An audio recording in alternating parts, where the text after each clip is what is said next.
अस्सलामुअलैकुम दोस्तों, कैसे हैं आप। उम्मीद करता हूँ सब खैरियत से होंगे।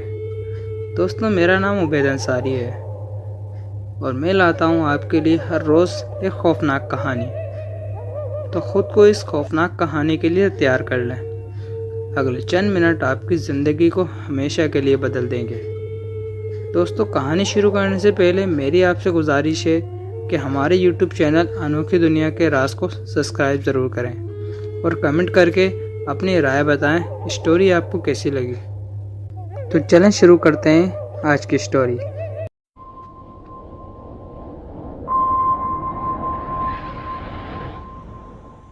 विवेक और रितिका की शादी को 2 साल हो चुके थे।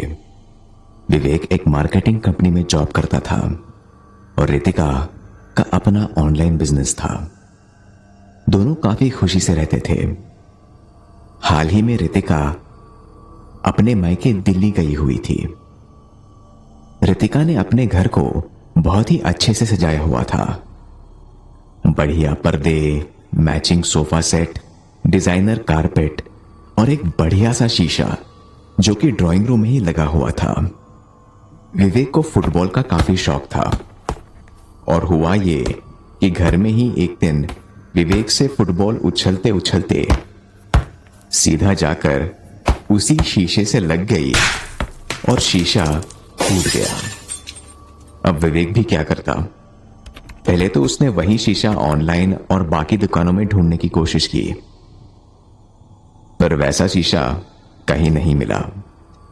तो मजबूरी में उसे रितिका को बताना ही पड़ा और उसकी डांट सुननी पड़ी।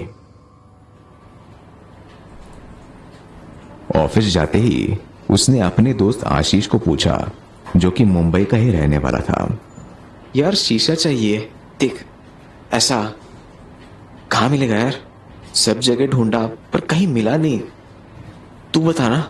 विवेक ने उसे फोन पर फोटो दिखाते हुए कहा तो आशीष उसे भरोसा देते हुए कहा, बहराम बाग चले जा, वहां पर एंटीक सामान मिलते हैं, जो चाहिए वो मिलेगा। पुराने एंटीक आइटम, लकड़ी के, लोहे के और एकदम बढ़िया। एक बार देख ले, वहां मिल जाएगा। विवेक फिर ऑफिस से हाफ डे लेकर बहराम बाग मार्केट के लिए निकल गया। मार्केट काफी बड़ी थी। कुछ देर घूमने के बाद उसकी नजर अचानक एक दुकान में पड़ी जहां अंदर से कुछ चमक रहा था। एक बड़ा सा शीशा जिस पर लाइट पड़ रही थी। अंदर जाकर जैसे ही उसने उस शीशे को देखा, वो जैसे खो गया और उसे देखता रहा। शीशा बड़ा और लंबा था और चारों तरफ गाढ़े भूरे रंग की लकड़ी चमक रही थी। उस शीशे की लकड़ी पर बहुत ही बारीक कारीगरी की हुई थी, जैसे कोई डिजाइन हो। वो बस उस कारीगरी को छू छू कर उसे महसूस कर रहा था। उस शीशे में देख के उसे अपनी शक्ल भी बहुत अच्छी लग रही थी। वो थोड़ा महंगा था, पर यह शीशा उस पुराने शीशे से बहुत ही ज्यादा अच्छा था। ले लो साहब, टर्की का माल है, कारीगरी देखिए, बड़ी मुश्किल से मिलती है ऐसी चीज।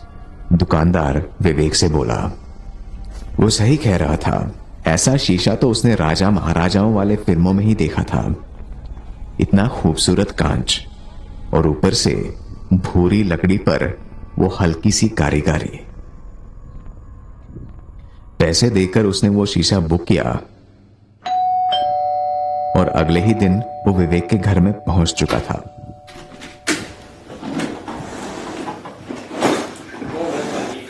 शीशे को उसने वहीं लगाया जहां पर पुराना वाला हुआ करता था। उस शीशे ने जैसे घर में 4 चांद लगा दिया था। उसने रितिका को इसके बारे में कुछ नहीं बताया, ये सोचकर कि वो उसको सरप्राइज देगा। उसकी लाइफ रोज की तरह ही चल रही थी। वही ऑफिस का काम, घर पे आराम और फिर से वही रूटीन।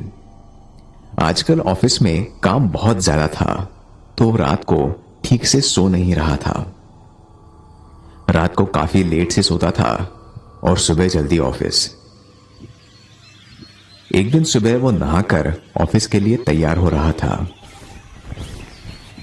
ऑफिस के कपड़े पहनकर उसने सोचा कि आज उस ड्राइंग रूम वाली शीशे के सामने खड़े होकर तैयार होगा। वो शीशे के सामने खड़े होकर बाल बना ही रहा था कि तभी वो एकदम से चौंक गया।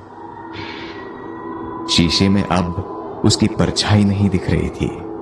उसमें वो अपने आप को तो देख पा रहा था, पर वो अपने बाल नहीं बना रहा था, बल्कि वो अपनी ऑफिस की खिड़की खोलते हुए दिख रहा था और बाहर बारिश हो रही थी।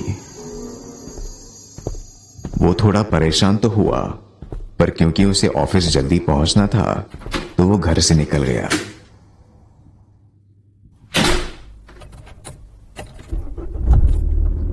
रास्ते भर वो यही सोचता रहा कि उसके साथ ये क्या हुआ था।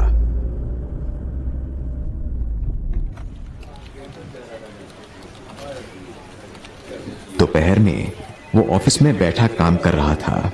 अचानक उसकी नजर पड़ी तो उसने देखा कि मौसम बहुत ही खूबसूरत लग रहा था और हवा भी चल रही थी। उसे रहा नहीं गया और उसने जाते ही वो खिड़की खोल दी। खिड़की खोलकर वो जैसे ही मुड़ा, उसके दिमाग में वही तस्वीर आई जो शीशे ने उसे दिखाई थी।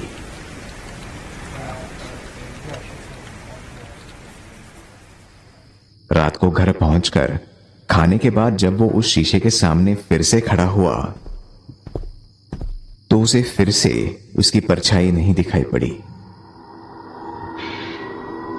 बल्कि इस बार उसे दिखाई पड़ा कि वो अपने बॉस के साथ है और उसका बॉस उसे किसी बात के लिए जोर जोर से डांट रहा है।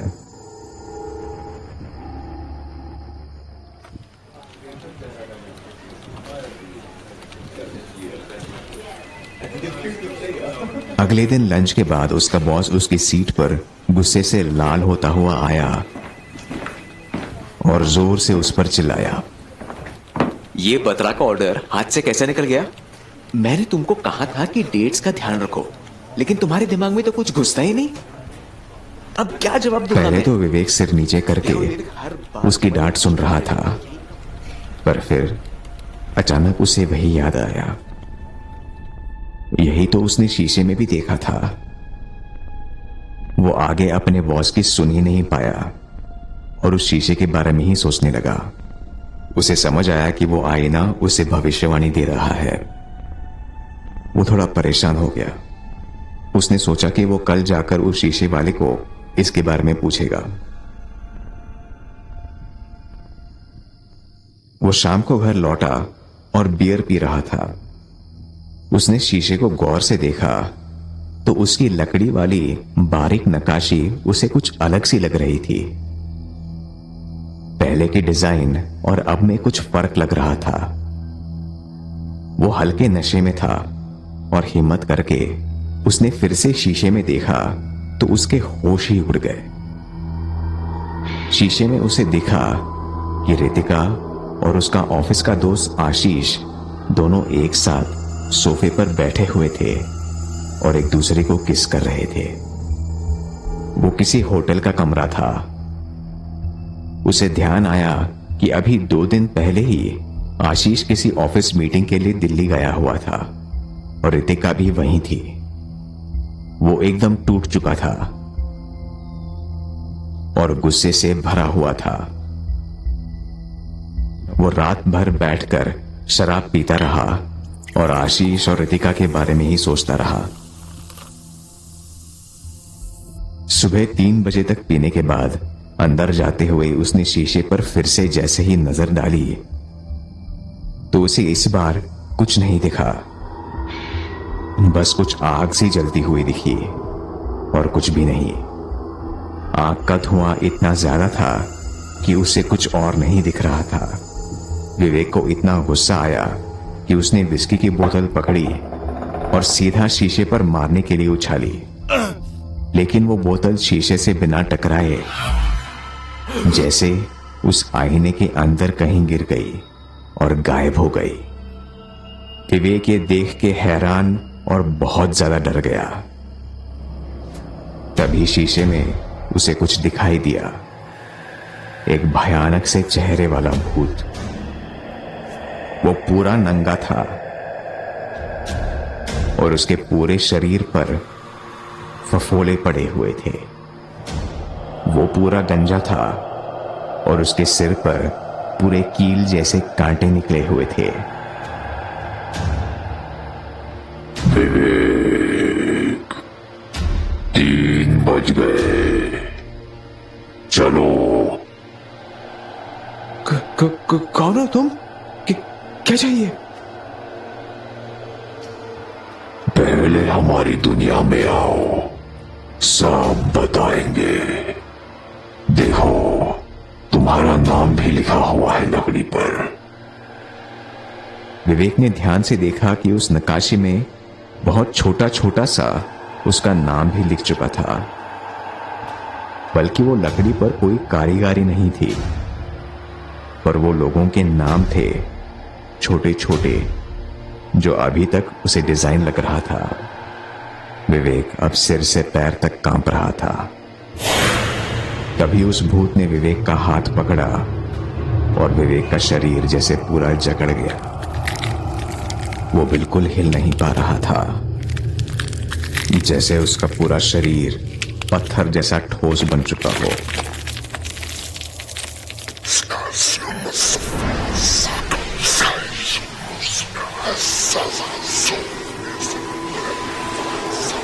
विवेक की आत्मा को निकालकर वो भूत अपने साथ उस आईने में खींच कर ले गया।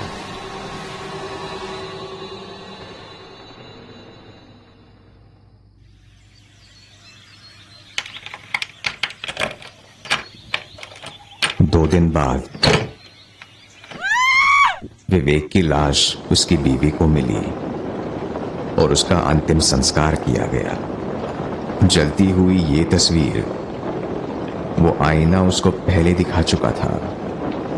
बस विवेक को ये पता नहीं था कि ये आग और धुआं उसकी चिता का था।